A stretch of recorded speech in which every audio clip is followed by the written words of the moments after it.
अरे नैना, ये दाल में इतना नमक किसने डाला? कोई ढंग से काम करना आता भी है कि नहीं? अम्मा, हर चीज में मेरी गलती नहीं होती। सुबह से खट रही हूँ और आपको बस ताने मारने हैं। ताने नहीं, सच्चाई कह रही हूँ। घर चलाना इतना आसान नहीं होता। बहू होकर तुझे बस सजने संवरने की पड़ी है, और आपको तो बस मुझे नीचा दिखाने का ही शौक है। दोनों के बीच तीखी नोकझोंक। तभी घर में बिजली का बिल और कर्ज का नोटिस आ जाता है। अरे अम्मा, ये 5,000 का बिल कहाँ से भरेंगे? ऊपर से राशन का उधार भी बाकी है। बेटा, अब तो लगता है हमें घर गिरवी रखना पड़ेगा। अम्मा, क्यों ना हम दोनों मिलकर कोई काम शुरू करें?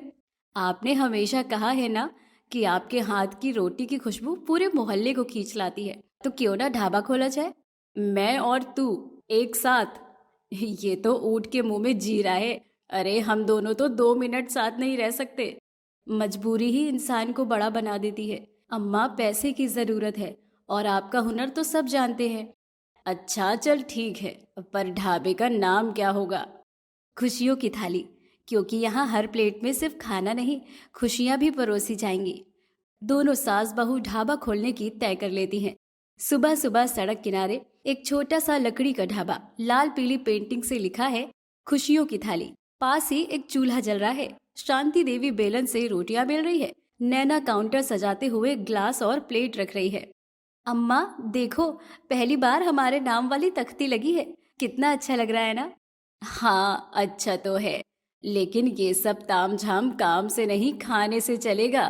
अम्मा, आप बस रोटियां गोल बनाइए, मैं ग्राहक गोल गोल घुमा के बुला ही लूंगी। दोनों काम करने लगते हैं। तभी एक गरीब रिक्शे वाला हाथ में अपनी छोटी बेटी को उठाए हुए ढाबे के सामने रुकता है। बहन जी, थाली कितने की है? सिर्फ 20 रुपए। अगर ज्यादा भूख लगी है तो भी चिंता मत करिए, हम खुशियां बांटते हैं, हिसाब बाद में देख लेंगे। मेरे पास तो अभी सिर्फ 10 रुपए हैं। बच्ची 2 दिन से भरपेट नहीं खाई। बिटिया, पेट भरकर खाओ, यहाँ से कोई भूखा नहीं जाएगा। पैसे की बात मत करो। देखा अम्मा, आपने सच में खुशियां परोसी। इसी वजह से तो नाम रखा है आपने खुशियों की थाली। सच कहे तो दिल को सुकून मिल रहा है। शायद बहू की बात में दम है। पास खड़े 2-3 लोग भी ये देखकर ढाबे में आ जाते हैं। माँ जी, हमारे लिए भी वही थाली लगाइए। हाँ, अब से हमारी रोज की चाय रोटी यहीं होगी। ढाबे में भीड़ बढ़ने लगती है। नैना और शांति देवी पहली बार बिना तकरार के एक साथ काम करती हैं। अम्मा, आज से हमारा नया सफर शुरू होता है। हाँ बहू, और लग रहा है इस सफर में झगड़े कम और खुशियां ज्यादा होंगी। इसी तरह अब दिन निकलते जाते हैं। दोनों सास बहू का ढाबा चलने लगता है। कुछ दिन बाद ढाबे पर भीड़ लगी होती है। लोग लाइन में खड़े हैं। कोई दाल रोटी खा रहा है तो कोई लस्सी पी रहा है। नैना ऑर्डर ले रही है और शांति देवी रोटियां सेक रही हैं। माँ जी, आपकी रोटियों का स्वाद तो घर की याद दिला देता है। तभी एक बुजुर्ग महिला फटे कपड़ों में हाथ में दवा की पर्ची लिए ढाबे पर आती है। बिटिया, दवा लेने के बाद पैसे नहीं बचे हैं। पेट में अन्न का दाना नहीं गया 2 दिन से। क्या मुझे भी एक थाली मिल सकती है? माई, यहाँ से कोई भूखा नहीं जाएगा। जब चाहे आकर खाना खा लीजिए। बुजुर्ग महिला की आंखों से आंसू निकल पड़ते हैं। वहाँ लोग मोबाइल निकालकर वीडियो बनाने लग जाते हैं। दोस्तों, देखो ये है खुशियों की थाली वाला ढाबा, जहाँ पैसे से ज्यादा इंसानियत की कद्र है। सोशल मीडिया पर वीडियो अपलोड होता है। लोग कमेंट करते हैं। हैशटैग रोटी और इज्जत ट्रेंड होने लगता है। इसी बीच सड़क से एक काले शीशे वाली गाड़ी रुकती है। अंदर से एमएलए गजेंद्र राणा उतरता है। मेरे लिए यहाँ की बेस्ट थाली लगा दो। ढाबा हमारा है, खुशियों की थाली। यहाँ सबको बराबरी से खाना मिलता है साहब, चाहे वो आम आदमी हो या एमएलए साहब। आप लाइन देख रहे हैं ना, तो आपको भी लाइन में ही लगना पड़ेगा। क्या तू मुझे लाइन में खड़ा करेगी? लगता है बहुत इज्जत चढ़ गई है। देख लेना, इस ढाबे को उखाड़ फेंक दूंगा। हम बस अपना काम कर रहे हैं। खाना आपको भी मिलेगा, पर लाइन में। बाकी लोगों को भी तो भूख लगी होगी। मैं अब भी मौका दे रहा हूँ अपनी गलती सुधारने का। लाइन पीछे से शुरू है। मैं अभी तो यहाँ से जा रहा हूँ, पर याद रखना, इस बेइज्जती का बदला जरूर लूंगा मैं। गजेंद्र राणा गुस्से में चला जाता है। कुछ दिनों तक सब ठीक चलता है। एक सुबह ढाबे पर हमेशा की तरह भीड़ लगती है। शांति देवी चूल्हे पर रोटियां सेक रही है। और नैना सबको खाना परोस रही है। तभी 2-3 आदमी कोट पैंट पहने आते हैं, उनके हाथ में फाइलें हैं। कौन मालिक है इस ढाबे का? जी, हम लोग हैं। कोई परेशानी? आपके पास फूड लाइसेंस है? सेफ्टी सर्टिफिकेट है? बिना परमिशन ढाबा चला रहे हैं, नोटिस दी जाती है आपको। 7 दिन में बंद कीजिए, वरना जब्त कर लेंगे हम सब कुछ। अरे बहू, अब क्या होगा? इतना बड़ा नोटिस हम कहाँ से लाइसेंस लाएंगे? उसमें तो काफी समय लगता है। अम्मा, हो ना हो ये सब एमएलए की चाल है, लेकिन हम हार नहीं मानेंगे। देखना, सच्चाई जीतती है। नैना अपनी सास के साथ मिलकर अब ढाबे का लाइसेंस बनवाने में लग जाती है। अभी ये बात खत्म भी नहीं होती कि 2 पुलिस वाले ढाबे पर आते हैं। सुना है यहाँ भीड़ इकट्ठी होती है, ट्रैफिक ब्लॉक होता है। अगर दोबारा ऐसा हुआ तो धारा 144 लगा देंगे। फिलहाल के लिए जुर्माना भरना पड़ेगा। अरे हम कहाँ से पैसे लाएंगे? वो सब हम नहीं जानते, कानून तो कानून होता है, सबके लिए एक बराबर। लोग आपस में कानाफूसी करने लगते हैं। लगता है एमएलए साहब सच में ढाबा बंद करवा देंगे। इंस्पेक्टर साहब, यहाँ भीड़ पेट भरने के लिए आती है, दंगा करने नहीं। अगर गरीबों का खाना रोकना ही आपका काम है तो कीजिए, लेकिन सच को दबाया नहीं जा सकता। इसी बीच टीवी मीडिया की वैन आकर रुकती है। रिपोर्टर माइक लेकर आता है। दोस्तों, आपके सामने है खुशियों की थाली ढाबा, लेकिन यहाँ साफ सफाई का नामो निशान नहीं। यही खाना क्या आप खा सकते हैं? बहू, देख तो सही, अब तो हमें बदनाम भी किया जा रहा है। अम्मा, ये सब नाटक है।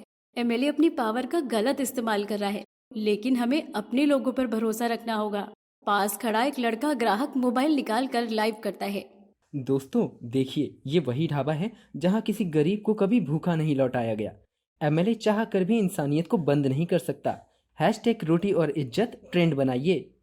हाँ, इन्होंने कुछ गलत नहीं किया, पर फिर भी बार बार इन्हें परेशान किया जा रहा है। बिना बात के इनका नाम बदनाम किया जा रहा है। किसी की मदद करने की ये सजा? लोग वीडियो शेयर करने लगते हैं। नैना और शांति देवी थोड़ी हिम्मत पाती हैं। बहू, तू सच कहती थी, जब औरतें सच के लिए खड़ी हो जाएं तो किसी की ताकत टिकती नहीं। शाम का वक्त, ढाबा अभी भी खुला है, लेकिन माहौल तनावपूर्वक है। ग्राहक जरा कम आ रहे हैं। शांति देवी थकी टूटी बैठी है और नैना मोबाइल पर स्क्रॉल कर रही है। अचानक से उसकी आंखें चमक उठती हैं। अम्मा देखो, सोशल मीडिया पर हमारा वीडियो वायरल हो गया। पूरे देश में लोग लिख रहे हैं, हैशटैग रोटी और इज्जत। सच कह रही है, हमें कौन जानेगा। देखो, ये दिल्ली से कोई लिख रहा है, ऐसे ढाबों की वजह से ही इंसानियत जिंदा है। और ये देखो, मुंबई का कोई कह रहा है, एमएलए जैसे नेताओं को सबक सिखाना होगा। हम मोहल्ले वाले आपके साथ हैं। एमएलए चाहे जो करे, ये ढाबा बंद नहीं होगा। हम आपके लिए धरना देंगे। हमने शहर के कॉलेज ग्रुप्स को भी बुलाया है, सब आएंगे आपके सपोर्ट में। दूसरी ओर एमएलए गजेंद्र राणा अपने बंगले में गुस्से की चहलकदमी कर रहा है। टीवी पर न्यूज चल रही है, हैशटैग रोटी और इज्जत बना राष्ट्रीय मुद्दा। आम जनता सास बहू के ढाबे के समर्थन में। ये सब मेरे खिलाफ कैसे हो रहा है? मैं एमएलए हूँ, मेरी ताकत को कोई चुनौती नहीं दे सकता। लेकिन सोशल मीडिया पर लोग आपको गरीबों का दुश्मन कह रहे हैं। अगले चुनाव पर असर पड़ सकता है। चुप, ये सब बहु बुढ़िया की चाल है। मैं उन्हें सबक सिखाऊंगा। माहौल बहुत खराब है। लोग आपके खिलाफ सड़कों पर उतर आए हैं। दिल्ली से भी हाई कमांड फोन कर चुका है, बोला है कि मामला शांत करो वरना टिकट कट जाएगा। क्या ये 2 औरतें मेरी राजनीति खत्म कर देंगी? अब एक ही रास्ता है, झुक जाइए वरना सब कुछ हाथ से निकल जाएगा।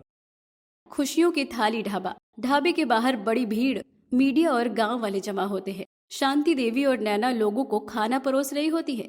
अचानक काले शीशे वाली एक गाड़ी आती है। गजेंद्र राणा उतरता है। रोटी और इज्जत जिंदाबाद, सास बहू जिंदाबाद। भाइयों बहनों, मुझसे गलती हो गई। मैंने अपनी ताकत का गलत इस्तेमाल किया। मैं आज आप सबके सामने माफ़ी मांगने आया हूँ।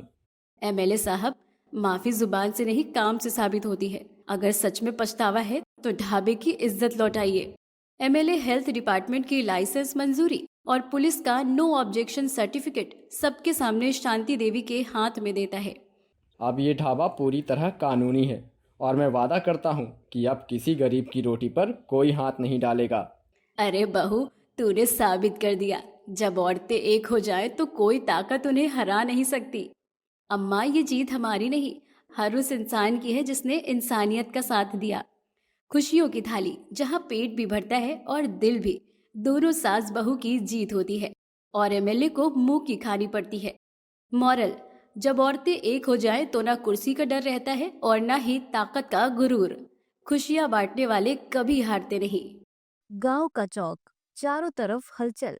मजदूर, रिक्शे वाले, बच्चे, बुजुर्ग अपने अपने बर्तन लिए कतार में खड़े हैं। एक सादा सा लकड़ी का बोर्ड टंगा होता है, माँ की रसोई, भूखा आए खाना खाए, जरूरतमंद आए इज्जत ले जाए। इस ढाबे को बाबा हरिदास चलाते थे।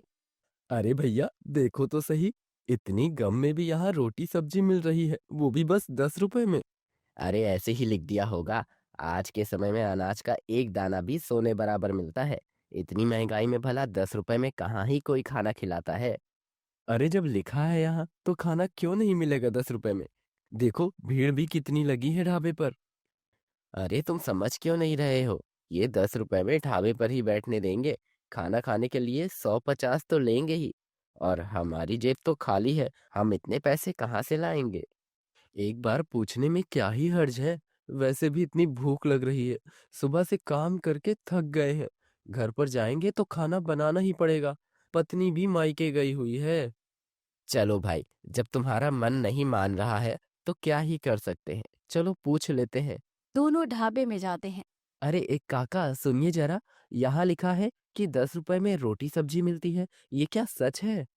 अरे बिल्कुल सही लिखा है। यहाँ तुम भले ही खाली पेट आते हो, पर कभी खाली पेट जाते नहीं हो। और जेब खाली हो तो 5 रुपए में भी खाना मिल जाता है। सुना है कई बार तो मुफ्त में भी खाना खिला देते हैं। हाँ रे, इस बाबा हरिदास का दिल बड़ा है। कहते हैं भूख से बड़ी कोई बीमारी नहीं और दुआ से बड़ा कोई इलाज नहीं। मैं सालों से मजदूरी करता आ रहा हूँ, लेकिन कभी भी यहाँ जैसी इज्जत नहीं मिली। अब भूख से तड़प कर अगर हम मजदूर लोगों ने सब देखा है, पर यहाँ जैसा प्यार और इज्जत मिलता है वैसा कहीं नहीं। ये तो वाकई में पुण्य है। आज के समय में हर कोई सबसे पहले बस खुद के बारे में ही सोचता है। मुझे तो पहले यकीन भी नहीं हो रहा था कि कोई इतना सस्ता खाना भी खिला सकता है। पर यहाँ आने के बाद मुझे विश्वास हो गया कि लोगों में इंसानियत और प्यार अब भी है। लाइन में खड़े बच्चे खिलखिलाते हैं। अंदर रसोई में बाबा खुद ही चूल्हे पर रोटियां सेक रहे होते हैं। पास ही एक छोटी बच्ची छुटकी पानी के ग्लास भरकर बाहर बांट रही होती है। बाबा, आज तो बहुत भीड़ है, आटा जल्दी खत्म हो जाएगा। अब बेटा चिंता मत कर, ऊपर वाला भूख के साथ साथ रोटी भी भेज देता है। बाबा, तुम्हारी वजह से मेरे पोते पोतियों का पेट भरता है। भगवान तुम्हें लंबी उम्र दे बाबा। ये तो सब भगवान की रसोई है, मैं तो बस चूल्हे पर हाथ जलाता हूँ। पूरा माहौल प्यार और अपनेपन से भरा हुआ होता है। इसी तरह हरिदास बाबा कम पैसों में लंगर वाला ढाबा चलाते हैं और इसी तरह गरीब लोगों का पेट भरते हैं। ऐसे ही कई दिन निकल जाते हैं। कुछ दिनों बाद ढाबे पर शहर से एक रवि नाम का लड़का आता है। हाथ में स्मार्टफोन, शहरी अंदाज। रवि ढाबे पर इतनी भीड़ देखकर हैरान हो जाता है। अरे वाह, पैसे देकर भी भला कभी किसी ढाबे पर इतनी बड़ी लाइन तो नहीं देखी है। फिर यहाँ इतनी लंबी लाइन किस बात की है? रवि ढाबे में जाता है, लोगों की बात सुनता है, उनसे काफी पूछता भी है। क्या ये सब ढाबे के खाने के लिए है और सबको मुफ्त में खाना? कहीं कोई धंधा तो नहीं? क्योंकि पुण्य भी वही इंसान करता है जिसे बस अब अपने पाप धोने हो। जरूर इन्हें भी पुण्य दिखाकर ही अपने काले कारनामों को छुपाना होगा, तभी तो इतना सस्ता और मुफ्त में ढाबा चला रहे हैं। रवि को बाबा के इरादों पर शक होने लगता है और वो बाबा पर नजर रखने लगता है। लेकिन रवि को हरिदास बाबा के खिलाफ कोई भी सबूत नहीं मिलता। लंगर ढाबे से परेशान होकर एक दिन रवि खुद ही बाबा के पास जाता है और उनसे पूछता है। ओ बाबा जी, इतना खाना मुफ्त, इसमें आपका फायदा क्या है? देखिए, मैं आज का नौजवान हूँ, मुझे कोई उल्टी पट्टी पढ़ाना भी मत। मुझे सब अच्छे से पता है कि इन सब के पीछे आपका कोई जागती फायदा होगा। तो अब सीधा सीधा वो फायदा मुझे बताओ। बेटा, फायदा गिनना व्यापारी का काम है, सेवक का नहीं। मैं तो बस यहाँ लोगों की सेवा करता हूँ और लोगों की दुआ मिलना, लोगों की खुशी, उनका चेहरे का सुकून, यही मेरा फायदा है। और इस फायदे के लिए मैं अपनी आखिरी सांस तक ढाबा चलाना चाहता हूँ। चलो मान लिया, पर कोई तो पैसा देता होगा ना, वरना ये सब कैसे चलता है? और अपने मुनाफे के बदले ही तो ये सब करते होंगे ना आप? गांव वाले दान कर जाते हैं, कोई आटा, कोई सब्जी, कोई थोड़े पैसे, सब मिलाकर माँ की रसोई चलाते हैं। और इसमें मेरा यही मुनाफा है कि लोगों का पेट भरते भरते मुझे भी 2 वक्त की रोटी मिल जाती है। मुझे तो कुछ गड़बड़ लग रही है। दुनिया में कोई इतना अच्छा कैसे हो सकता है? बाबा ने कभी किसी से कुछ नहीं मांगा, वो तो खुद अपनी थाली छोड़कर दूसरों को दे देते हैं। तुम तो बाबा के साथ ही रहती हो, तुम्हें भी जरूर कुछ मिलता ही होगा, तभी तो तुम बाबा की चमची बन रखी हो। सच सच बताओ। आप शहर से आए हो, आपको ये छल कपट ये सब पता होगा, लेकिन हरिदास बाबा ऐसे नहीं है। आप इतने दिनों से ढाबे पे चक्कर लगा रहे हो, गांव वालों से ढाबे के बारे में पूछ रहे हो, हमें क्या कुछ पता नहीं है? आपको कहीं से कुछ नहीं पता चला तो आप यहाँ आ गए इल्जाम लगाने? अब बेटा, अगर तुम्हें हम पर इतना ही शक है तो हमारे साथ ही रह लो। 4 दिन हमारे साथ रहोगे, हमारी जिंदगी देखोगे तो समझ जाओगे। रवि अब ढाबे में रहने के लिए मान जाता है और वो ढाबे में रहकर ढाबे की सच्चाई जानने लगता है। कई दिनों बाद रवि अब समझने लग रहा था वहाँ का सब कुछ। ऐसे ही एक शाम खाना लगभग खत्म हो चुका था, तभी एक थका हारा किसान आता है। बाबा, कुछ बचा है क्या? सुबह से एक दाना नहीं खाया, बहुत भूख लग रही है, चक्कर भी आ रहे हैं, कुछ खाने को हो तो दे दो। अरे, तुम ढाबे पर आए हो, ये लो खाना। बाबा अपनी थाली की तरफ देखते हैं। उसमें थोड़ी दाल और एक रोटी बची है। वो अपनी थाली उठाकर उस किसान को दे देते हैं। ये लो बेटा, खा लो। पर बाबा, ये तो आपकी थाली है, आप क्या खाएंगे? जब तुम्हारा पेट भरेगा तभी तो मेरा दिल भरेगा। किसान रोते रोते रोटी खाता है। आसपास खड़े लोग भावुक हो जाते हैं। रवि ये सब देखता है और चौंक जाता है। ये सचमुच अपनी भूख मारकर दूसरों को खिला रहे हैं। मैंने इन्हें गलत समझा। ऐसे भले इंसान दुनिया में कम होते हैं। रवि को अब बाबा की अच्छाई और नेक दिली पर भरोसा हो जाता है। दिन निकलते हैं, गांव का एक आदमी पंडित दयाराम अपने चमचों के साथ बैठा होता है। ये बूढ़ा बाबा सबको मुफ्त खाना खिलाकर मेरा होटल बंद करवा देगा। लोग मेरे यहाँ आना बंद कर दिए हैं और ऊपर से उसकी अच्छाई की वजह से अब हर दूसरा कोई आते जाते मुझे टोक देता है। सही कहा पंडित जी। आपके होटल की थाली तो 100 रुपए की है और वो 10 5 या मुफ्त में खाना खिलाता है। लोगों को तो वैसे भी मुफ्त में ही चाहिए होता है। तो खेल खेलना पड़ेगा। इल्जाम लगाओ, कहो कि बाबा चोरी का राशन इस्तेमाल करता है। देखना, कल तक ढाबा बंद। और हाँ, इल्जाम ऐसा कि हमारे ही कोई आदमी गवाही दे रहे हैं। पैसे खिलाने पड़े तो खिला देना। वाह पंडित जी, राजनीति का यही असली रंग है। आपके होते हुए कोई आपका होटल बंद करवा सकता है क्या? बाबा पर इल्जाम लगा दिया जाता है। अगले दिन पुलिस और ऑफिसर आते हैं। लोग काफी हंगामा करते हैं। शिकायत मिली है कि यहाँ चोरी का माल इस्तेमाल हो रहा है। ढाबा फिलहाल सील किया जाता है। साहब ये सब झूठ है, बाबा तो खुद भूखे रहते हैं। कोई बात नहीं बेटा, सच छुप नहीं सकता। भीड़ गुस्से में है लेकिन कुछ कर नहीं पाती। ढाबा बंद हो जाता है। रवि ये सब देखता है और सोच में पड़ जाता है। मैं सोचता था बाबा धोखेबाज है, लेकिन यहाँ तो सच्चाई उल्टी है। अब इनकी मदद करनी होगी। रवि अपने फोन से वीडियो बनाता है। दोस्तों, ये है बाबा हरिदास, जिन्होंने सालों से भूखों को खिलाया। ये ढाबा दान से चलता था, लेकिन राजनीति ने इसे बंद करवा दिया। अगर आप इंसानियत में विश्वास रखते हैं तो इनकी मदद करें। वीडियो वायरल हो जाती है। सोशल मीडिया पर हैशटैग माँ की रसोई ट्रेंड करने लगता है।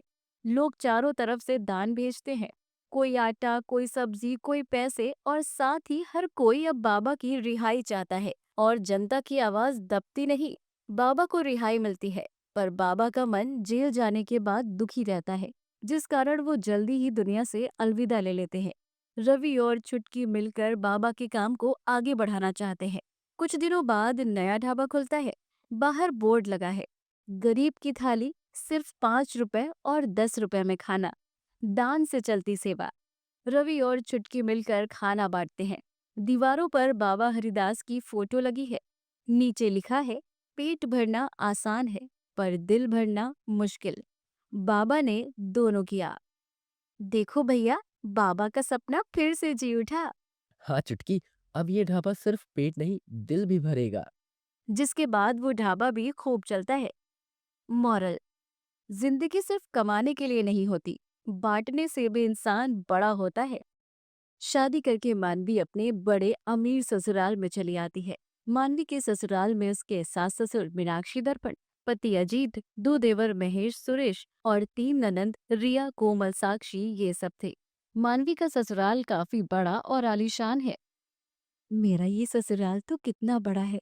भगवान जी, आपका बहुत बहुत धन्यवाद कि आपने मेरे भाग्य में इतना अच्छा और अमीर ससुराल लिखा। मुझे बहुत नींद आ रही है, अब सब जाकर सोते हैं ना। हाँ ठीक है, मानवी बहू, तुम कमरे में जाकर आराम करो। सवेरे 6 बजे उठना है तुम्हें। मानवी अजीत के साथ अपने कमरे में आती है। मानवी, कैसा लगा तुम्हें हमारा घर? बहुत अच्छा लगा जी। दोनों आपस में बातें करने लगते हैं। अगले दिन सवेरे के 6 बजे मानवी जल्दी उठकर चाय और पराठों की व्यवस्था करने में लग जाती है। अच्छा हुआ यहाँ इलेक्ट्रिक चूल्हा है, वरना मेरे मायके में तो केवल मिट्टी का चूल्हा ही था। थोड़े समय बाद ही मानवी नाश्ता लेकर बाहर आती है और डाइनिंग टेबल पर रख देती है। अब यहाँ पर कोई नहीं था। अरे ये क्या, सब लोग अब तक अपने कमरे से बाहर नहीं आए। तभी मानवी मीनाक्षी के कमरे में आती है तो वहां पर दर्पण मीनाक्षी दोनों बैठे थे। माँ जी, चाय नाश्ते की व्यवस्था हो चुकी है, चलिए बाहर चल के चाय नाश्ता कर लीजिए। अरे बहू, हम चाय नाश्ता और खाना अपने अपने कमरों में ही खाते हैं, तो तू हमारे लिए चाय नाश्ता यहीं लेकर आ। अच्छा ठीक है माँ जी। और सुन बहू, इस घर के सभी लोगों को अपने अपने कमरों में खाने की आदत है, तो बाकी सबको भी तू उनके कमरों में ही चाय नाश्ता देकर आ जा। पर ऐसा क्यों माँ जी? बल्कि खाना तो हम सबको एक साथ बैठकर खाना चाहिए ना। बहू, यहाँ किसी के पास इतना समय नहीं है कि सब साथ बैठकर खाना खाए। सब अपने अपने काम में व्यस्त रहते हैं। ठीक है माँ जी, मैं यही नाश्ता लेकर आती हूँ आपका, और बाकी सबको भी उनके कमरों में ले जाकर दे देती हूँ। थोड़े समय बाद मानवी चाय नाश्ता लेकर मीनाक्षी के कमरे में आती है तो मीनाक्षी दर पर दोनों बिस्तर पर बैठकर चाय नाश्ता करने लगते हैं। माँ जी, बिस्तर पर बैठकर खाना नहीं खाना चाहिए, इससे घर में परेशानियां आती हैं। अच्छा, ऐसा किसने कहा तुझसे? हम तो सालों से बिस्तर पर ही खाना खाते आ रहे हैं बहू। तू जा और बाकी सबको भी चाय नाश्ता देकर आ। जी माँ जी। मानवी कमरे से बाहर आती है। कितने अजीब हैं ये लोग, भला बिस्तर पर बैठकर कौन खाता है। तभी मानवी बारी बारी सबके कमरों में जाती है और सबको चाय नाश्ता देती है। अब बाकी सब भी बिस्तर पर बैठकर नाश्ता करते हैं। ऐसे अजीब लोग तो पहली बार देख रही हूँ मैं। अरे इतना बड़ा घर है, इतना बड़ा डाइनिंग टेबल है, इस पर खाना खाने के बजाय ये सब अपने अपने कमरों में बिस्तर पर खाना खा रहे हैं। तभी मानवी अजीत को नाश्ता लाकर देती है तो अजीत भी बिस्तर पर ही बैठा था। अजीत जी, ये क्या चक्कर है? इस घर के सभी लोग अलग अलग क्यों खाना खाते हैं? सब एक साथ बैठकर खाना क्यों नहीं खाते? और ये सब बिस्तर पर बैठ के क्यों खाना खाते हैं? क्योंकि सबको बचपन से ऐसी ही आदत है। यहाँ सब ऐसा ही करते हैं। लेकिन ये आदत तो कितनी खराब है। अजीत जी, परिवार में इतने सारे लोग हैं, सबको शांति से एक जगह एक साथ बैठकर ही खाना खाना चाहिए ना।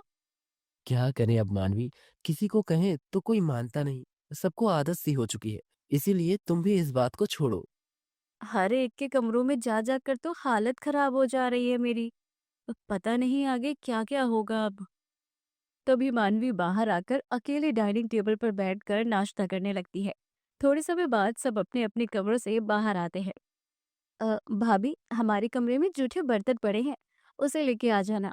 और हाँ, साथ में हमारे बेड की चादर भी धो देना, उस पर थोड़ी चाय गिर गई है। माँ, हम कॉलेज जा रहे हैं। क्या? भाभी, हमारे कमरों की चादर पर भी चाय गिर गई है, आप उसे भी धो देना। अब हर कोई मानवी को यही बात कहता है। अरे क्या पागलों के खानदान में आ गई हूँ मैं। ऐसी हरकतें कोई बच्चे भी नहीं करते होंगे। तभी मानवी एक एक करके सबके कमरों में आती है तो सबके बिस्तर की चादर पर चाय नाश्ता गिरा हुआ था। सबने बिस्तर गंदे कर दिए। अब इतनी सारी चादर धोनी पड़ेगी मुझे। क्या मुसीबत है ये? ये घर है या पागल खाना? तभी मानवी सारी चादर धोकर उन्हें छत पर सुखाने डाल देती है। आहा! आज तो हालत खराब हो गई यार मेरी। चलो अब थोड़ी देर कमरे में जाकर आराम कर लेती हूँ। तभी मानवी नीचे आती है। बहू, सबके बिस्तर धोना हो गए? जी माँ जी। चल अब घर की सफाई कर दे, तब तक सबके बिस्तर की चादरें भी सूख जाएंगी। तो तू सभी चादर को सबके कमरों में ले जाके रख देना। ये क्या मुसीबत है यार, यहाँ तो मुझे आराम करने का ही टाइम नहीं मिल रहा। तभी मानवी घर की सफाई करने में लग जाती है। दोपहर का समय। अरे बहू, खाने की व्यवस्था कर दे। खाने में पालक पनीर, कढ़ी चावल और रायता बना देना। हाँ, एक के बाद एक काम ही है इस घर में। तभी मानवी रसोई में आकर खाने की व्यवस्था करने लगती है। थोड़े समय बाद खाना तो बन गया। अब फिर से सबके कमरों में जाकर मुझे खाना देना होगा। अरे ये क्या नौकरों जैसी हालत हो गई है मेरी। तभी मानवी फिर से एक एक के कमरों में जाकर सबको खाना देती जाती है और सब इस बार भी बिस्तर पर खाना खाने लगते हैं। देवर जी, आप नीचे बैठकर खाना खा लीजिए ना। अगर इस बार भी आपने बिस्तर पर खाना गिरा दिया तो फिर से मुझे चादर धोनी पड़ेगी। भाभी, हमें नीचे बैठकर खाना खाने की आदत नहीं है। पता नहीं कब सुधरेंगे इस घर के लोग। थोड़े समय बाद सब इस बार भी अपने बिस्तर पर खाना गिराकर चादर खराब कर देते हैं। एक तो इतने सारे जूठे बर्तन और ऊपर से इन सब ने और चादर खराब कर दी। अब फिर से मुझे सारी चादर धोनी पड़ेगी। अब इसी तरह दिन प्रतिदिन बीतने लगे। मानवी बार बार सबको एक साथ खाना खाने की बात कहती है, पर कोई भी उसकी बात नहीं मानता। अब रोज रोज सबके कमरों में खाना ले जाकर देना, रोज रोज सबकी चादर धोना, इन सब से मानवी काफी परेशान हो जाती है। इस बीच वो कई बार गिरती भी जाती है। एक दिन दोपहर में मानवी रसोई में थी। रोज रोज सबके कमरों में जाके सबको खाना देते जाओ, रोज रोज सबकी गंदी चादर धोते जाओ और अकेले इस घर के इतने सारे काम भी करो। बस अब बहुत हो गया। अब इस परिवार के सदस्यों को अपना ये तरीका बदलना ही होगा। तभी मानवी खाना बाहर डाइनिंग टेबल पर लाकर रख देती है। तभी मीनाक्षी और सब कमरों से चिल्लाते हैं, अरे बहू खाना ला, मुझे बहुत भूख लगी है। अब भाभी, जल्दी खाना लाओ ना, मुझे भूख लगी है। तभी सब एक साथ बाहर आते हैं। मानवी, मैं कब से तुम्हें खाने के लिए कह रहा हूँ, तुम आवाज सुन ही नहीं रही हो। जी, मेरे पैर में मोच आ गई है और मुझसे चला भी नहीं जा रहा। तो आप सब यहाँ आकर ही खाना ले लीजिए। तभी मानवी सबको अलग अलग प्लेटों में खाना देती जाती है और सब अपने अपने कमरे में खाना लेकर चले जाते हैं। हाँ, ये क्या? सब यहाँ बैठकर खाने की बजाय अपने अपने कमरों में खाना लेकर चले गए। तभी मानवी ऑयल लेकर सबके कमरे के बाहर आती है और चुपके से हर कमरों के बाहर ऑयल फेंक देती है और डाइनिंग टेबल पर आकर बैठ जाती है। अब आएगा मजा, जब टूटेगी सबकी कमर एक साथ। तब आएगी सबकी अकल ठिकाने। थोड़े समय बाद मीनाक्षी दर्पण कमरे से बाहर आते हैं। तो जैसे ही उनका पैर ऑयल पड़े फर्श पर पड़ता है तो दोनों धड़ से नीचे गिर जाते हैं। मेरी कमर। मेरी कमर। दर्पण मीनाक्षी की आवाज सुनकर सब जैसे ही अपने अपने कमरों से बाहर आते हैं तो सबका पैर ऑयल गिरे फर्श पर पड़ते ही वो भी कमर के बल गिर जाते हैं। मेरी कमर। तभी सब अपनी अपनी कमर को हाथ लगाए मानवी के पास आते हैं और वहां डाइनिंग टेबल पर बैठ जाते हैं। अरे मेरी तो कमर की हड्डी टूट गई रे। माँ जी, मैं इसीलिए आपको कह रही थी कि आप सब नीचे आकर साथ बैठकर खाना खाइए। जिस तरह आप सब गिरे हो ना, ऐसे ही मैं भी रोज रोज आपके कमरों में आते जाते गिरती जाती थी। मेरी बात मान लीजिए माँ जी, अब से सब साथ बैठकर खाना खाया कीजिए। तुम सही कहती हो मानवी, आज से हम सब यहीं बैठकर खाना खाएंगे और एक साथ खाएंगे। तभी मानवी सबको खाना देती है और सब पहली बार एक साथ डाइनिंग टेबल पर बैठकर खाना खाते हैं। वैसे देखा जाए तो सबके साथ बैठकर खाने में बड़ा आनंद आ रहा है। बहू, आज से हम सब यहीं बैठकर खाना खाएंगे। उसके बाद मीनाक्षी के परिवार वालों ने कमरों में अलग अलग बिस्तर पर बैठकर खाना खाना बंद कर दिया और सब रोज डाइनिंग टेबल पर बैठकर एक साथ खाना और नाश्ता करने लगे। जिसके बाद मानवी के ऊपर से काम का प्रेशर काफी हद तक कम हो गया और वो खुशी खुशी अपने ससुराल वालों के साथ अपना जीवन बिताने लगे। तान्या अपने परिवार के साथ रहती है। तान्या की ननंद रूपा सुबह सुबह सिलाई कर रही होती है। रूपा, तुम्हें कितनी बार समझाया है कि घर के काम पहले किया करो, बाद में ये सब। तुम्हें क्या मेरी बात समझ में नहीं आती है? भाभी, वो पड़ोस वाली आंटी रात में ही अपना ब्लाउज का कपड़ा देकर गई है। आज उन्हें बाहर जाना है ना, इसलिए उन्हें जल्दी चाहिए। मैं ये ब्लाउज बना दो, फिर घर के काम भी कर दूंगी। क्या मतलब बाद में कर दूंगी? अरे ये क्या तुम फालतू के काम करती रहती हो? भाभी, ये काम फालतू के नहीं है। मुझे सिलाई करना बहुत अच्छा लगता है और आसपास के लोग भी कहते हैं कि मेरे हाथ में हुनर है। मैं बहुत अच्छी डिजाइन बनाती हूँ। लोगों का तो काम ही है कि बात को बना चढ़ाकर बोलना, और तुम हो कि लोगों की बातों में आ जाती हो। अरे ये घटिया डिजाइन बनाकर तुम समझती क्या हो? एक दिन बड़ी डिजाइनर बन जाओगी। देखो, ये सपने तुम्हारे लिए नहीं बने हैं। भाभी, मुझे नहीं पता मेरे लिए क्या बना है और क्या नहीं बना।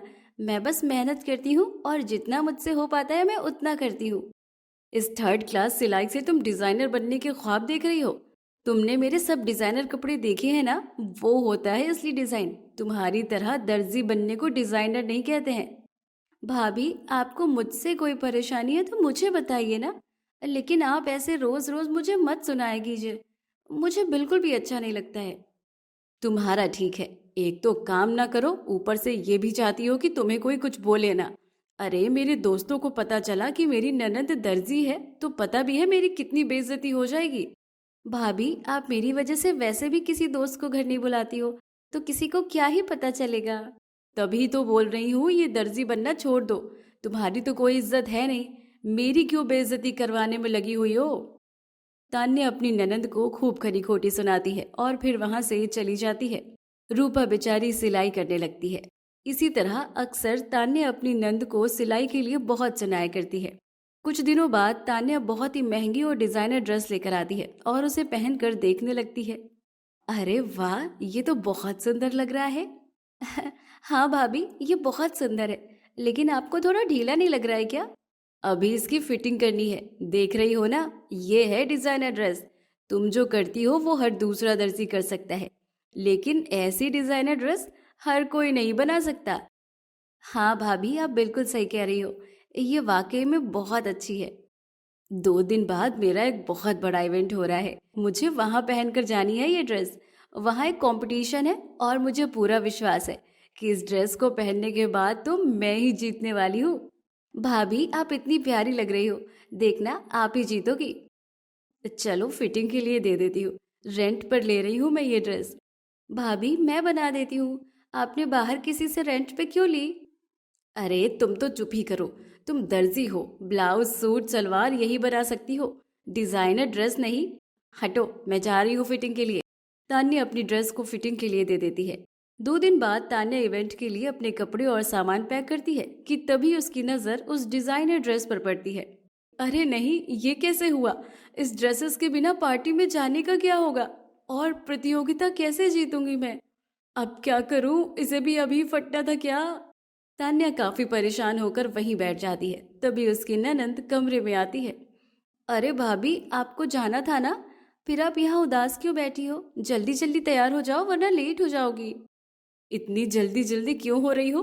देख नहीं रही क्या तुम? सब खराब हो गया है। क्या हुआ भाभी? कुछ देर पहले तो आप इतनी खुश थी, इतनी एक्साइटेड थी, अब अचानक से क्या हो गया? तुम समझोगी नहीं, मेरी महंगी ड्रेसेस का फट जाना और वो इवेंट। तुम्हें पता भी नहीं है कि वो इवेंट मेरे लिए कितना जरूरी था। अरे ये सब आज ही होना था क्या? अब क्या करूं मैं? मुझे कुछ समझ नहीं आ रहा। भाभी, मुझे आपका दुख समझ आ रहा है और आपको इतना परेशान देखकर मुझे भी बिल्कुल अच्छा नहीं लग रहा है। मैंने भी बहुत सारी ड्रेसेस बनाई हैं, अगर आप चाहो तो उनमें से कुछ पहन सकती हो। तुम क्या पागल हो? अरे इतना बड़ा इवेंट है, वहां बहुत अमीर और बड़े लोग आएंगे और वहां मैं अपनी दर्जी ननंद की सिली हुई ड्रेस पहन कर जाऊं? लोगों से मजाक नहीं बनवाना मुझे अपना। भाभी, मुझे पता है कि आप उदास हैं, आपको मेरे सिले कपड़े भी पसंद नहीं आते हैं, पर आप खुद ही सोचिए ना कि इवेंट आपके लिए कितना बड़ा है। अगर आप वहां नहीं गई तो आपको बहुत दुख होगा। तुम कह तो सही रही हो, पर मैं। भाभी, अब तो परवर मत कीजिए। अरे इतना मत सोचिए। लेकिन तुम भी तो अपनी बनाई हुई ड्रेस में अपना नाम लिखती हो, उसका क्या? तब तो लोगों को पता ही चल जाएगा ना कि ये कोई डिजाइनर ड्रेस नहीं है, बल्कि मेरी दर्जी ननंद की ड्रेस है। मुझे अपनी और बेइज्जती नहीं करवानी। भाभी आप उसकी चिंता मत कीजिए, मैं अभी जल्दी से उसमें कोई डिजाइन बना देती हूँ, मेरा नाम नहीं दिखेगा। ठीक है, अब जल्दी से अपने हाथ चलाओ। रूपा अपनी भाभी के हिसाब से ड्रेस तैयार कर देती है, जिसे तान्या पहनकर पार्टी में जाती है। प्रतियोगिता भी शुरू होती है। तान्या ही उस प्रतियोगिता को जीतती है। तान्या की ड्रेस में डिजाइन जिसमें कुछ लिखा भी था, वो पढ़कर जज भी हैरान हो जाते हैं। वैसे यहाँ आप सबकी ड्रेस काबिले तारीफ है, लेकिन यहाँ आए हम सबको पता है कि किसकी ड्रेस ने हम सबका ध्यान खींचा है। और तान्या की ड्रेस के डिजाइन में ये जो हल्की सी लिखावट है, जिसमें प्यारा सा संदेश है, वो प्यार भरा है जिसने हम सबका दिल छू लिया। इसीलिए तान्या विजेता है। मुझे अब भी यकीन नहीं हो रहा, इस इवेंट में कल तक आना मेरा सपना था और आज मैं विनर हूँ। तान्या बहुत खुश होती है। सब लोग तान्या की फोटो भी खींचते हैं। रातों रात तान्या की ड्रेस सोशल मीडिया पर वायरल हो जाती है। सोशल मीडिया पर वीडियो वायरल हो जाता है। लोग ड्रेस की तारीफ कर रहे हैं और तान्या का ईगो थोड़ा कमजोर पड़ता है। अरे ये कैसे हो सकता है, सब रूपा की तारीफ कर रहे हैं, मैंने तो बस इस ड्रेस को पहना ही है। सब लोग इसी ड्रेस की तारीफ भी कर रहे हैं और ये ड्रेस तो रूपा ने बनाई है। मैं जिसे अब तक दर्जी कहती रही, वो तो वाकई में एक डिजाइनर निकली। तान्या को अपनी गलती का एहसास तो हो गया था, जिसके बाद अब वो रूपा से बहस नहीं करती और हर बात का शांति से जवाब देती है। कुछ दिनों बाद कंचन मासी, जो रूपा की सिलाई सेंटर में काम करती है, भाभी का प्यार देखकर जलने लगती है। क्या बात है तान्या दीदी, लगता है आपकी नंदन से बनने लगी है। तुम कुछ ज्यादा ही नहीं बोल रही हो, अपने काम से काम रखो। और वैसे भी तुम ही हमेशा कहती थी कि मेरी ननंद के हाथ में कोई कला नहीं है, पर तुम कितनी गलत हो। मेरी ननंद की कला मुझे साफ साफ दिख रही है। ये दोनों ननंद भाभी खुद को क्या समझती हैं। कल तक तकरार थी तो तान्या मुझे पैसे देकर कटे फटे कपड़े सिलवा लेती थी, लेकिन अब प्यार उमड़ रहा है। मैं भी देखती हूँ कि ये ननंद भाभी का प्यार कब तक चलता है। कंचन को काफी जलन होती है और वो जलन की वजह से सिलाई सेंटर में आग लगा देती है। अपने सिलाई सेंटर के जलने के बाद रूपा को काफी धक्का लगता है, पर वो अब भी जैसे तैसे खुद को संभालती है। नहीं रूपा, तू ऐसे हार नहीं मान सकती। जिंदगी बहुत बड़ी है और इम्तिहान तो होते रहेंगे। रूपा वापस से अपना सब ठीक करने की कोशिश कर रही थी, पर उसे कई बार काफी बुरा भी लगता है। रूपा अपने कमरे में उदास बैठी होती है, तभी दरवाजे पर तान्या आती है। रूपा को आज पहली बार इतना उदास देखा है, मैं अब शांत नहीं बैठ सकती। रूपा को उदास देखकर तान्या को भी काफी बुरा लगता है और वो तुरंत मोहल्ले के लोगों को इकट्ठा करती है और वहां अपनी ननद को लेकर जाती है। आप सब लोगों को मेरी वो डिजाइनर ड्रेस बहुत पसंद आई थी ना? हाँ, हमें क्या, वो तो हर किसी को पसंद आई। अरे हमें भी अपने डिजाइनर का नंबर दे, हम भी बनवा लेंगे वहीं से। अरे मैं बस नंबर ही नहीं दूंगी, बल्कि आज आपको उस डिजाइनर से भी मिलवा रही हूँ। मेरी वो ड्रेस मेरी ननद ने ही बनाई है। भाभी आप ये क्या कर रही हो? आपने ही तो मना किया था सबको बताने के लिए, और अब आप खुद ही बता रही हो। मैं मतलबी हो गई थी रूपा, और मैं गलत भी थी। सच में तुम्हारे हाथ में बहुत हुनर है। तुम अपनी ही नहीं बल्कि हम सबका भी नाम बनोगी। सच में वो ड्रेस रूपा ने ही बनाई थी? हाँ, यकीन नहीं होता तो कर लीजिए, क्योंकि अब हम दोनों ननद भाभी मिलकर अपना एक बुटीक खोलने वाले हैं। तान्या सबके सामने मान लेती है कि उसकी ननद एक छोटी मोटी दर्जी नहीं है, बल्कि एक अच्छी डिजाइनर है। और फिर दोनों ननद भाभी मिलकर अपना एक बुटीक खोलते हैं। अपने ईगो को कभी बड़ा नहीं करना चाहिए, क्योंकि ईगो हमेशा ही हमें गलत रास्ता दिखाता है। लेकिन अब हमने मिलकर सब ठीक कर दिया है, और ये ननद भाभी का boutique threads of pride by Rupa and Tanya. Moral: सिलाई सिर्फ कपड़ों की नहीं होती, बल्कि रिश्तों की भी होती है, जिस सिलाई से रिश्तों की दरारों को रफू किया जाता है। जानकी, जो एक मुफ्त और बेबाक लड़की होती है। जानकी की शादी त्रिपाठी परिवार के इकलौते लड़के से होती है। सुनीता अपने परिवार के साथ घर की नई नवेली बहू जानकी का स्वागत करती है। माँ जी, मैं बहुत खुशकिस्मत हूँ कि मेरी शादी यहाँ हुई है। आप लोगों की सच्चाई और अच्छाई के बारे में बहुत सुना है, और मैं तो वैसे भी गांधी जी के नक्शे कदम पर चलती हूँ। जानकी बेटा, घर में तुम्हारा स्वागत है। अभी तुम हमारे घर में नई हो, तुम्हें यहाँ की रीति रिवाज परंपरा पता नहीं है, पर हमारी सारी परंपराएं तुम्हें सीखनी होंगी। जी माँ जी, मैं पूरी ईमानदारी से सीखने की कोशिश करूँगी। और कहीं अगर मुझसे भूल चूक हो जाए तो आप सब लोग हो ना मेरी मदद के लिए। हाँ बहू, हम सब हमेशा तेरे लिए खड़े हैं। तुझे किसी भी चीज़ की ज़रूरत लगे, कभी कुछ समझ ना आए, तो हम लोग हैं ना हमेशा तेरे साथ। बस फिर और क्या चाहिए माँ जी, जब मेरा परिवार मेरी मदद कर रहा है तो। थोड़ा समय लगेगा लेकिन धीरे धीरे मैं समझ ही जाऊंगी। आज से तुम त्रिपाठी परिवार की इज्जत संभालोगी। गांधी जयंती का फंक्शन बहुत बड़ा होता है हमारे यहाँ। हम हर त्योहार, देश के प्रति सम्मान, किसी भी चीज़ में कोई कमी नहीं रखते हैं। और अब यही उम्मीद हमें तुमसे भी है बहू। पापा जी, हम आपकी उम्मीद पर खरे उतरने की पूरी कोशिश करेंगे। जानकी अब अपने नए ससुराल आ चुकी थी और धीरे धीरे अपने ससुराल को समझने की कोशिश करती है। हर चीज को समझती है। कुछ दिनों बाद नए कपड़े और खाने का काफी ज्यादा सामान सब कुछ जानकी की ननंद लेकर आती है। भाभी, ये देखो, आपको ये साड़ी कैसी लग रही है? और 100-200 लोगों के लिए इतना सामान बहुत होगा ना? लेकिन ये सब कुछ कुछ घर में है क्या? अरे भाभी, आपको पता नहीं क्या? हमारे घर में गांधी जयंती बहुत अच्छे से मनाते हैं। और घर में ही नहीं बल्कि हम तो मोहल्ले में भी मनाते हैं। अच्छा, लेकिन इन सब में तो काफी खर्चा हो जाता है। मोहल्ले वाले मिलके मनाते होंगे ना, क्योंकि इतने पैसे अकेले हम ही थोड़ी लगा सकते हैं। अरे भाभी, सब कुछ हम ही करते हैं। ये तो अभी कुछ नहीं है। लोगों को गिफ्ट देना, साज सजावट सब कुछ होगा। और इसमें लगभग लगभग खर्चा कितना हो जाता है?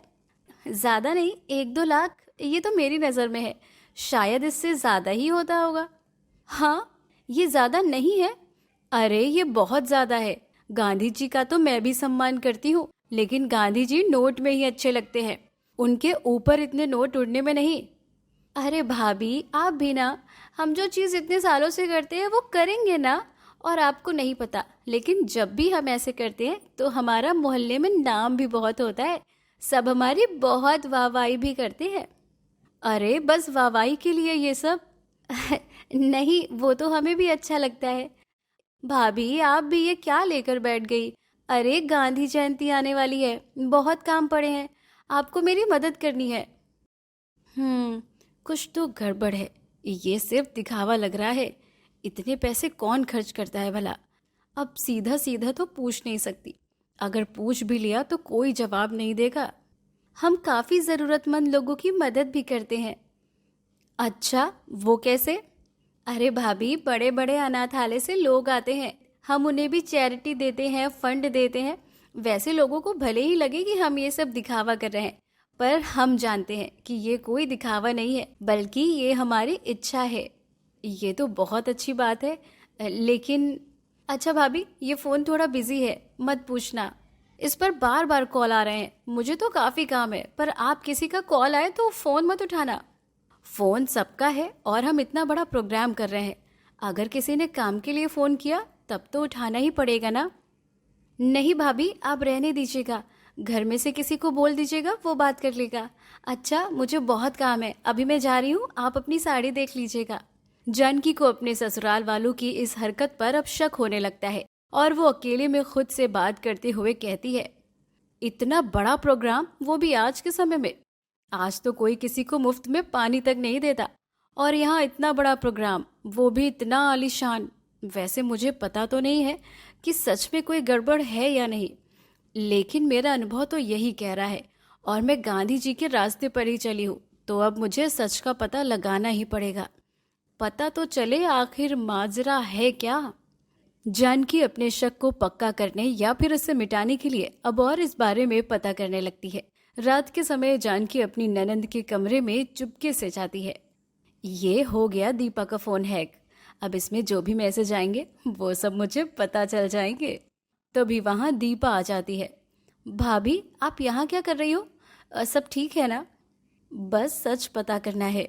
भाभी, क्या हुआ? अरे हाँ, सब ठीक है। अच्छा, मैं चलती हूँ। जानकी को दीपा के फोन से सच पता चल जाता है कि उसका परिवार का चैरिटी फंड असली में गांधी गैलेरिया बनाने के लिए छुपाया जा रहा है, ना कि कोई नेकी का काम हो रहा है। अच्छा, तो ये बात है।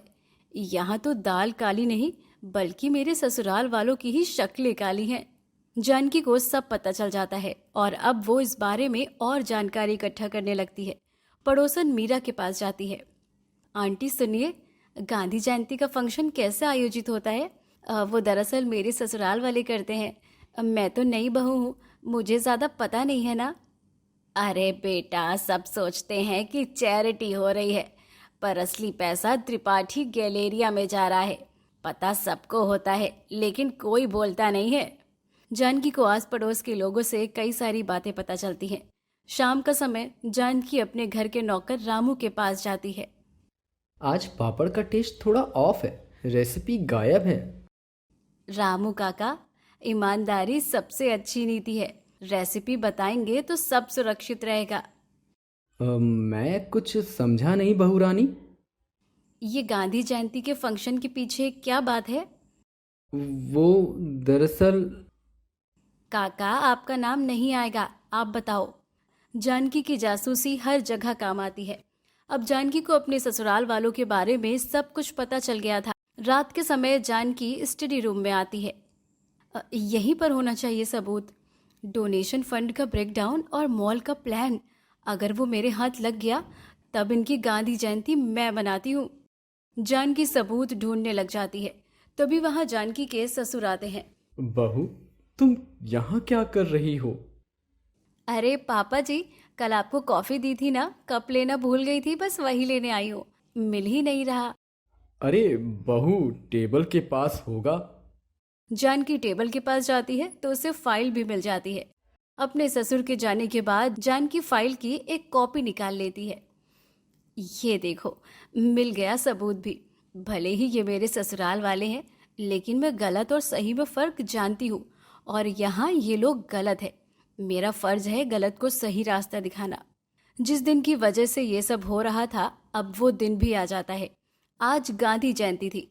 मोहल्ले में सब लोग इकट्ठा होते हैं। बड़े बड़े नेता, एमएलए सब लोग आए थे, मानो जैसे शहर इकट्ठा हो गया हो। लोगों की भीड़ में सुधीर माइक पर।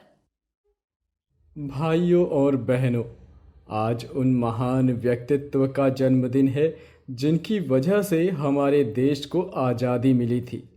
सत्य और अहिंसा हमेशा हमें सही रास्ता दिखाती है। आज उनके जन्मदिन के उपलक्ष्य में मैं आप सबके समक्ष कुछ व्यक्त करना चाहता हूँ। सुधीर फाइल उठाता है, लेकिन वो स्पीच की फाइल नहीं थी। जानकी ने स्पीच बदल दी होती है। अब टाइम आ गया है। अब पापा जी की स्पीच ही उनका पर्दाफाश करेगी। ये सब काला धन है जो। सुधीर इतना बोलकर चुप हो जाता है। तभी पीछे से प्रोजेक्टर पर वीडियो चलती है। लोग ये सब देखकर हैरान हो जाते हैं। ये न्यूज़ लाइव भी थी। ये है त्रिपाठी परिवार का काला सच। हाँ, आज गांधी जयंती भी है। कुछ लोग गांधी जी को दिल से याद कर रहे होंगे और कुछ लोग इनकी तरह ढोंग। ये है त्रिपाठी परिवार का फंड का सीक्रेट प्लान, परिवार का दिखावा। इनका असली मकसद देश की सेवा या गांधी जी के नक्शे कदम पे चलना नहीं, बल्कि असली मकसद गांधी गैलेरिया है। अरे ये क्या हो गया? ये लोग इतने नीच, झूठे और कपटी हैं। जानकी, तुमने ये क्या किया? अरे हम तुम्हारा परिवार हैं। ये सब ठीक नहीं है। सही तो आप लोग नहीं कर रहे। बेटा, आज तुम्हारी वजह से ही ऐसे देशद्रोही लोगों का पर्दाफाश हुआ है। हमारे देश में रहकर भी ये हमारे देश को ही खोखला कर रहे हैं। ये देश हमारा है, इसीलिए सही के लिए आवाज उठाना भी हमारा ही कर्तव्य है। तभी वहां पुलिस आती है। त्रिपाठी परिवार जो शर्म से खड़ा था, उनकी चप्पल, गांधी टोपी सब उतरवाई जाती है। बहू, हमारी इज्जत, मान, सम्मान, पैसा, रुतबा सब तुम्हारी वजह से। बापू ने कहा था सत्याग्रह करो, और मैं बन गई सत्याग्रही। झूठ चाहे कितना बड़ा हो, एक सच बोलने वाली बहू उसे हिला सकती है। अपने ससुराल में बदलाव लाना भी संभव है। जानकी अपने घर की छत पर खड़ी होती है, हाथ में चरखे वाली चैन, हवा में बादल उड़ते हुए। वो परिवर्तन पहले स्वयं बने जो आप दुनिया में देखना चाहते हैं। बुराई पर अच्छाई की जीत। जानकी अपने ससुराल वालों के खिलाफ खड़ी हुई और आखिरकार जीत सच्चाई की होती है। मॉरल: झूठ कितना भी बड़ा हो, और उस पर कितने ही पर्दे क्यों न हो, लेकिन सच्चाई के आगे कभी नहीं टिकता। आखिरकार जीत हमेशा सच्चाई की ही होती है।